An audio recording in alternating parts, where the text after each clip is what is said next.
tocado com todos os discursos, sei que foram sinceros, eu senti, todos eles foram muito sinceros, fiquei realmente muito emocionado, como imagino que a minha família também tenha ficado muito emocionada ao ouvir relatos de pessoas distintas e ilustres e trazendo informações sobre mim tão positivas, tão elogiosas. E realmente foi muito tocante. Eu, fiel ao meu estilo, cuja origem remota é Graciliano Ramos e a imediata é meu próprio pai, eu prometo ser breve no meu discurso. O presidente sabe que nunca precisou soar o gongo para que eu terminasse minha sustentação oral, então ele está confiando nas minhas palavras. Imediatamente após minha formatura, eu parti para Recife, ocupando o cargo de defensor, o apaixonante cargo de defensor público da União, por um ano.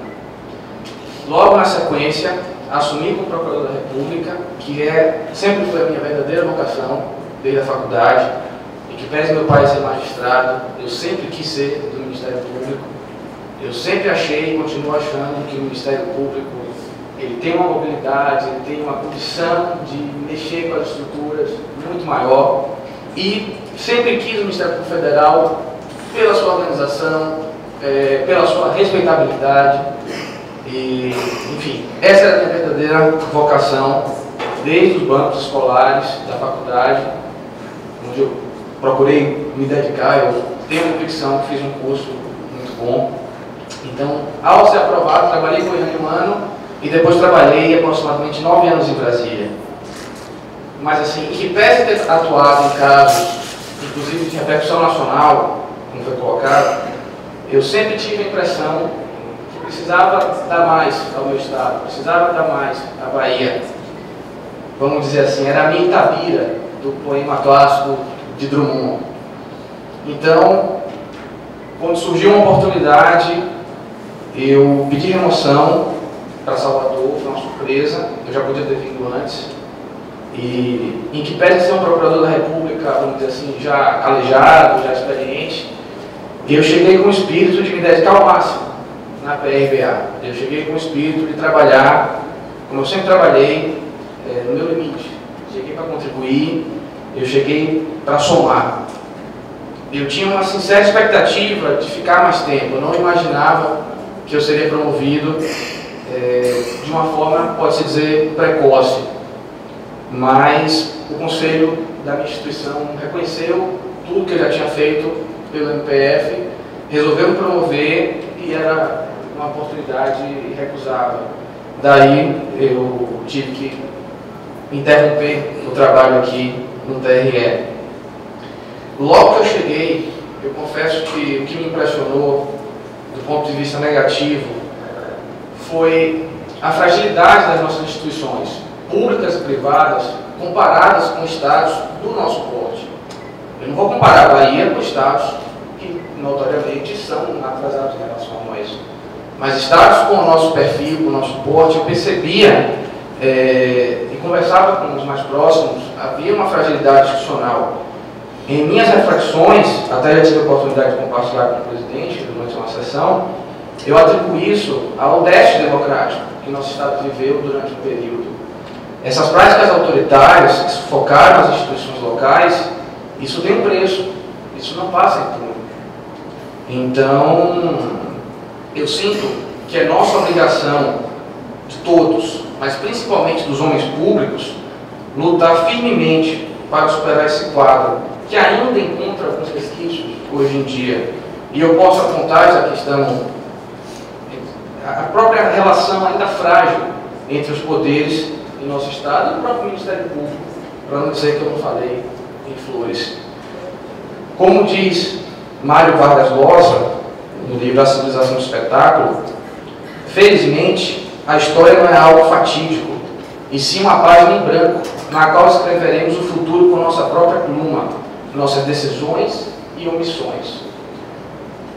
Todos nós temos responsabilidade. Foi isso que eu já no primeiro momento percebi e procurei atuar firmemente como Procurador da República, aqui na Bahia. Desde que eu ingressei na instituição, eu sempre tive uma atuação muito forte na área de patrimônio público, na área de combate à corrupção. Mas eu percebia que aqui o problema era um pouco embaixo, vamos dizer. Nós precisávamos ainda fortalecer um pouco mais, dar musculatura às instituições.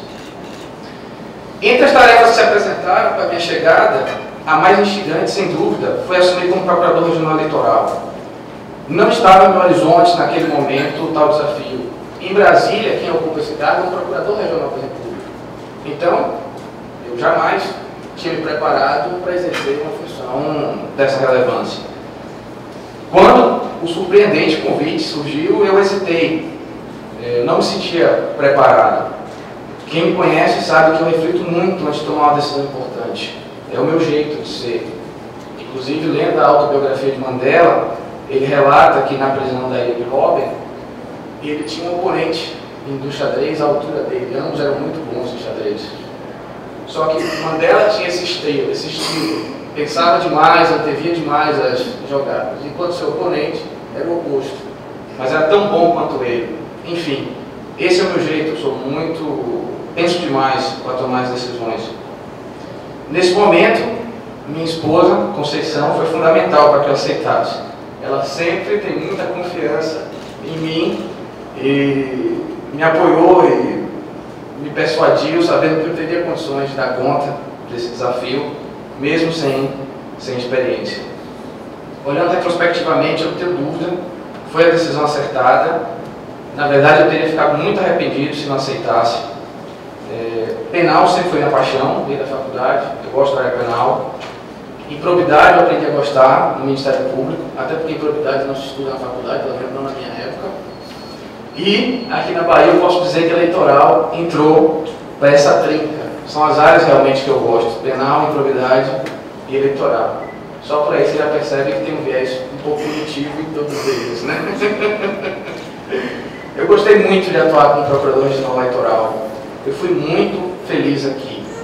Eu confesso que a qualidade da equipe facilitou demais o meu trabalho. Se eu soubesse que a equipe era tão boa, talvez não tivesse demorado tanto a tomar minha decisão. Denise, Carol, Jarbas, Cristiane, Deise, Tiago, Paulo, Cláudia, Thalita, Kleber, Jana, Stephanie, Caio e Maurício. Sem vocês, sinceramente, eu não teria conseguido desempenhar a pesada missão que me foi imposta. Muito obrigado. Foram 8 meses de intenso trabalho de toda a equipe, cujo reconhecimento, materializado na presente cerimônia, muito me emociona. O processo eleitoral é marcado por muitas fases, todas rápidas e relevantes. Isso exige profunda dedicação e detalhado planejamento. Nossa meta sempre foi buscar uma eleição limpa e com paridade de armas, lembrando que o Ministério Público não deve ser o protagonista da eleição. Os protagonistas são os eleitores e os candidatos. Essa medalha, portanto, é de todos nós. Também quero agradecer ao colega Rui por ter aceitado assumir o cargo no meio do processo eleitoral. Não é uma decisão fácil e revela um grande compromisso com o interesse público. Assumir o lar no barco andando não é uma decisão fácil. Rui já era procurador, substituto, auxiliar. Eu tenho como característica o seu trabalho em equipe. Então, todas as grandes decisões eram amadurecidas, dialogadas com todos os colegas. Então, Rui já conhecia os projetos em curso, mas, mesmo assim, não foi uma decisão fácil. Ele poderia muito bem ter lavado as mãos e poderia ter vindo para cá um colega até mesmo responsável. Todas as instituições são formadas por seres humanos, há responsáveis no Ministério Público Federal também. Eu quero dizer que fui muito bem acolhido no TRE. Eu fiz novas amizades com o presidente Lorival, sempre muito gentil e atencioso comigo e, o que realmente importa, sempre preocupado com a imagem da instituição, sempre zeloso com a instituição. Tive a oportunidade de iniciar, já com alguns frutos naquele momento, uma produtiva parceria com o corregedor Fábio, que foi eleito enquanto eu estava aqui. Pude reencontrar um velho amigo, com quem, acreditem, cheguei estagiado, o Dr. Cláudio César. Eu falo isso porque ele tem um ar assim, jovial, né? Imaginar que eu estagiei com ele pode soar um pouco inverossímil, vamos dizer assim. Pude observar e eu não sou um homem de elogios gratuitos, quem me conhece sabe disso, a prudência do juiz João de Mello ao julgar as causas, e eu faço esse destaque, pois não é fácil migrar da condição de advogado ou de membro do Ministério Público para a condição de magistrado. Então, eu faço questão, eu sempre comentei isso até em outro evento público, sempre achei muito ponderado a atuação do Dr. João de Mello. E pude comprovar de perto o caráter e a qualificação do Dr. Carlos Dávila. Testemunho unânime na PRBA. Todos os colegas sempre mencionaram como o senhor é um magistrado qualificado, tanto tecnicamente, corajoso, e eu pude aqui pessoalmente testemunhar isso e faço questão de registrar. Fiz outras amizades, a doutora Maria do Socorro, que me honra sua presença aqui, nós sempre confabulávamos aqui de forma respeitosa durante a sessão, sempre que era necessário, doutora Maria do Socorro, para poder entender o problema que estava sendo julgado. Doutor Cássio Miranda, também a sua presença me honra muito aqui, magistrado de estirpe, fiz questão de registrar na sua saída e minhas palavras são verdadeiras. Professor Salomão Viana, já tinha dito isso antes, então não foi por causa do discurso, por favor, não pense isso. O professor Salomão Viana foi o melhor professor que eu tive na Universidade Federal da Bahia. Eu sempre tive um score, a gente chama de score, né, muito alto, minhas notas sempre foram muito boas, eu sempre fui um excelente aluno. Eu só fui para a final por uma escolinha, viu? Na minha vida escolar inteira, registro-se. Desde o ABC, como se fala, só ele me colocou na final. E quando eu falei isso para ele só fez dar risada e me cumprimentar, enfim. Então, eu sempre tive a oportunidade de escolher os melhores professores, sempre foi o meu perfil. Eu escolhi os melhores professores, vocês são. E, dentre os melhores, o Salomão Viana foi definitivamente o melhor professor, considerado todos os requisitos que eu tive na Universidade Federal da Bahia. Então foi uma honra reencontrá-lo, embora tenha perdido o processo mais relevante que ele relatou da minha iniciativa. Procurei sempre trabalhar em harmonia e de forma respeitosa com os servidores da casa. A Justiça Eleitoral tem uma particularidade muito interessante. Como os magistrados têm mandato definido, eu notei claramente que os servidores, em geral, têm uma preocupação maior com o destino e a imagem da instituição. Eles se sentem, e com absoluta razão, responsáveis pelo tribunal. Eles ficam, nós passamos. Então, nota-se claramente uma dedicação acima da média de outras instituições, de outros órgãos públicos. Posso destacar, e aqui, obviamente, apenas como exemplo, Marta, que meu pai já tinha antecipado sobre a competência, André, Vitor, eu também estou vendo aqui, sempre tivemos discussões muito interessantes, Noel, Ronaldo, com quem eu sempre articulava as coisas da corregedoria, estava aqui no centro da tarde, certo? E amigos pessoais que eu encontrei aqui, como Leila e Shirai. Shirai, inclusive, é filho do meu saudoso amigo Júlio Guzmão. Nós estagiamos juntos com o Júlio Guzmão, eu e o doutor Eduardo, que falou pelos advogados, e foi o doutor Júlio Guzmão que me ensinou a fazer denúncia. Eu devo a ele meu aprendizado sobre técnica de denúncia. O doutor Mário Beto está rindo, que era um homem um pouco sanguinolento, e era uma denúncia de crime de sangue, que é a especialidade dele. Depois eu migrei. Na minha carreira inteira, eu só fiz uma denúncia do homicídio tentado.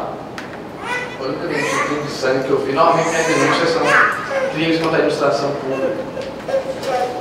Aprendi muito com os magistrados e com as intervenções, tanto escritas como orais, dos advogados. O direito eleitoral tem uma característica interessante, eu falava isso com os colegas. Enquanto no criminal, na improbidade, os advogados, em regra, trabalham apenas para desconstruir as imputações, no eleitoral, os advogados também formulam imputações. Então você percebe que os advogados têm uma maior parcimônia na apresentação de teses. Há um cuidado em não esvaziar os institutos. E o próprio Ministério Público entra de rebate nisso. Porque há um respeito maior. O advogado não pode vir aqui na tribuna, me esculhambar, se no processo seguinte meu parecer é favorável a ele. Ele vai dizer o quê? Olha, aquele mesmo sujeito desqualificado agora está do meu lado. Então, você nota que, de diferente do crime, que os advogados são mais agressivos com os membros do Ministério Público e a própria autoridade, aqui há um respeito, há uma consideração maior. Democraticamente, houve divergências, algumas inconciliáveis, entre a posição da Procuradoria Eleitoral e a decisão da Corte, mas sempre, eu fiquei feliz em ouvir o presidente, sempre de forma respeitosa, embora em alguns casos enfática. Esse é o estilo que eu procuro ter, educado, mas firme na minha atuação. E outra coisa, sempre de modo institucional, sem pessoalizar o debate. Não procuro, de forma alguma, levar para o lado pessoal. O debate é sempre institucional. Como afirmou Martin Luther King, abre aspas, é apenas minha forma de dizer que prefiro ser um homem de convicções do que um homem da conformidade. Fecha aspas. No ponto, me permitam compartilhar uma outra reflexão que eu fiz ao longo da minha atuação aqui. Após anos na defesa do patrimônio público, atuando no patrimônio público, é muito claro que o infrator da lei trabalha na noção de custo-benefício. É uma visão muito pragmática. Embora a atuação preventiva tenha frutos, transparência, educação, diminuir os ilícitos, o fenômeno da corrupção em sentido lato, seja ímprobo, seja o corrupto do ponto de vista penal, a corrupção só vai alcançar níveis aceitáveis, estimar a corrupção é uma utopia, ela não vai acontecer, quando o autor do fato tiver a percepção que há uma chance real de ser punido. Não é uma chance certa, porque ninguém vai punir 100% dos casos. Mas é preciso que ele tenha consciência que há alguma chance dele ser punido. Quando isso acontece, muitos recuam. E aí o nosso trabalho foi bem feito. Então, o que eu digo, o trabalho dos órgãos de controle e persecução, e aqui entra o Ministério Público, é justamente aumentar essa sensação de risco do infrator da lei. Que ele reflita. Se ele refletir 2 vezes, eu garanto que um percentual alto já desiste de cometer o ilícito. No campo eleitoral, a dinâmica ela é idêntica. E foi isso que eu observei. O candidato, ele faz um juízo de custo-benefício para testar a lei. A meta dele é ganhar a eleição, mas ele faz um juízo do custo-benefício se vale a pena cruzar a lei. Embora o TSE, em alguns momentos, possa ter posições mais liberais, inclusive até esvaziando alguns institutos, o próprio fenômeno do Caixa 2, com todo respeito, hoje é um nada jurídico na prática. Se o TRE for rigoroso, os políticos vão seguir a posição daqui. E por quê? Porque o risco é muito alto de ter um mandato cassado aqui e que reverter no TSE. Não é uma certeza. Então, quem vai ditar as regras do jogo, desde que sejam regras para todos, e os políticos têm que perceber isso também, é o próprio TRE. Por mais que o TSE seja liberal, repito, é um risco muito grande você jogar suas fichas e lá arriscar o seu mandato. Eles preferem, eles vão optar, em regra, óbvio, por seguir as regras que o TRE daqui estabeleceu. Por isso que é sempre importante o início do período eleitoral, quando o TRE mostra, e a própria Procuradoria, aqui veio, quais são os limites do jogo. Porque tem que ter limites e limites para todos. Só assim você minimiza o poder econômico, político e dos meios de comunicação. Coincidentemente, também foi mencionado, o país vive mais um momento em que as instituições serão testadas. Uma severa crise econômica encontrou-se com uma grave crise política. Nossa democracia é jovem, mas nossas instituições, embora em construção, já demonstraram ser confiáveis em momentos de crise. O Brasil já teve um impeachment e passou sem rupturas. O Brasil teve um processo da envergadura do mensalão, onde a cúpula do poder, que inclusive está no poder até hoje, foi condenada, foi processada e condenada, e também passou sem rupturas. Isso mostra a maturidade das instituições. Instituições jovens, porque a nossa democracia data de 1988.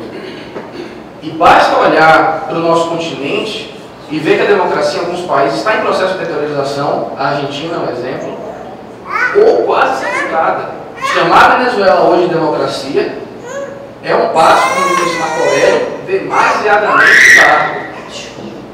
Enfim, precisamos ficar atentos e vigilantes.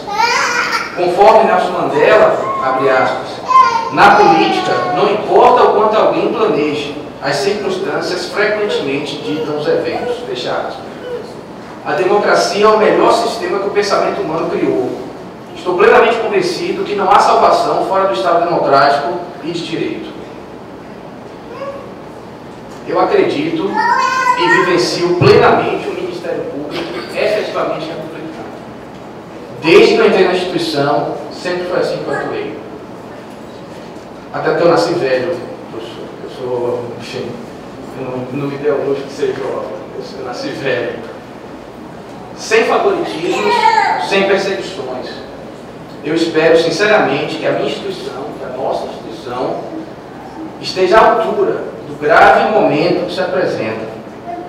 Eu chamo novamente Martin Luther King, abre aspas. Sobre algumas posições, a covardia pergunta, é seguro? A conveniência pergunta, é político? E a vaidade se apresenta e pergunta, é popular?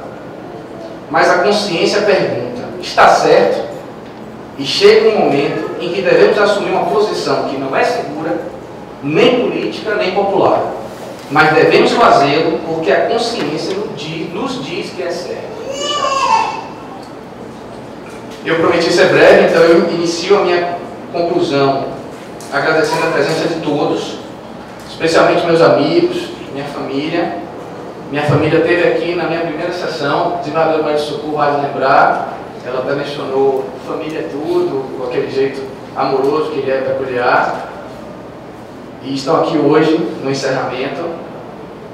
Eu quero dizer que vocês são todos importantes para mim, eu amo todos vocês. Quando eu escolhi uma cerimônia com esse perfil mais aberto, que não é muito meu estilo, eu sou uma pessoa mais recatada, foi justamente pensando em vocês, para poder falar isso de viva voz. Como eu disse, eu nunca tive a oportunidade de atuar na minha terra, foi uma experiência no final da Procuradoria, mas foi muito proveitosa. Em especial meu pai, José Alfredo, que para mim é um exemplo de magistrado, honesto,